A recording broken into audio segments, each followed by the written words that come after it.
going to work too well today. Let's give it a try though. First thing we're doing is I had to wait for the vendor, call him the vendor, the maintenance guy with the front end loader to get out of my parking spot here. Parking spot used in quotations. And the good thing about this chance meeting with him is I introduced myself, told him I own this property and I'm hoping to clear it and build it in the future. And he stated that he's a private vendor, private contractor from a town about 5 kilometers away from here. And that's exactly what I need. I need somebody, I need a vendor with a front-end loader to help me break out this entrance to a parking area. So it's a very chance meeting. I've got his name card in the truck now. I'll give him a call in a week or so and ask if they want to, take on a job for me. I just bumped into another local maintenance guy who's cleaning up after the typhoon, and he tells me that he seems to know the area, and he tells me that the reason I'm finding these little flat spots on the land is because this used to be an orange orchard 40 or 50 years ago. Now I take that with a grain of salt. I know that there are oranges here, so that's fair, and there are still working orange orchards, several acres down the way, but 40, 50 years ago, not so sure about that, because this, at one time, I think this was a cedar forest, and I don't know how long ago that was. Could easily be that they cut down the cedar 100 years ago or 50 years ago in order to make the orange orchards. So that's fine, I can work with that, but it's really interesting to meet a local guy here who just happens to be in front of my property and knows a little bit about it. So that's kind of cool. So I was curious the last time I was up here why there's a little wall up there. I'm going to show you that right away. And obviously they were making flat lands for various orange orchards. So my challenge today is to get up to that area where the wall is, where the little clearing is, and clear it.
will say that those chainsaw pants are hot. So one thing I wanted to talk about was the gear and the little truck. I'm sure anybody who doesn't live in Japan is surprised at how small these trucks, these K-trucks are, but these are the standard workhorses for farmers in the country, in Japan. And they're cheap like chips. They're really, really fuel efficient. They can get into the tiniest little places, and they've got a cargo space that just, does what it has to do. I really like my K-truck. It gets me all over the place. I blend in, and it carts around my gear, so I'm pretty happy about that. The gear, I don't like carting around so much gear all the time. I'm about 15 kilometers away from the house, and I have to come up here and essentially work for the day, and I need to have everything, so I gotta cart a lot of gear around. The guy downstairs, down below, was correct. Obviously an old orange orchard, because it's hard to see now that these have been growing wild for 30 years, but there's your wild oranges. There's probably 10 or so on this.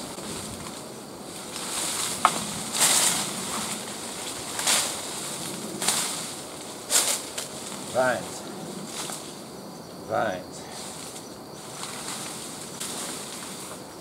Pucks on all vines.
This is what I wanted to show you.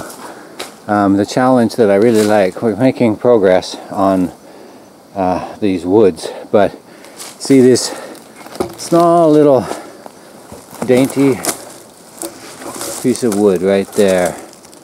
Okay, cut it off, right? It's a done deal. Pull it out. That little piece of wood runs all the way up there, ooh, to a root that is unearthed. So this tree toppled right down. And look at these ones, all pretty much the same thing.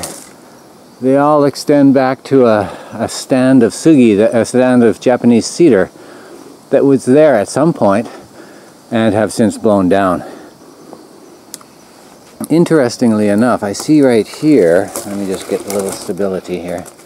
I see right here we've got more brick wall right there.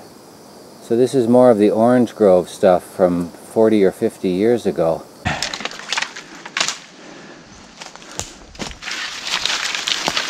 So this is obviously the remains of an old bamboo forest. It's very, very narrow bamboo, a certain species. Not good for farming, not good for very much of anything. But it's definitely a pain in the butt to remove.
it.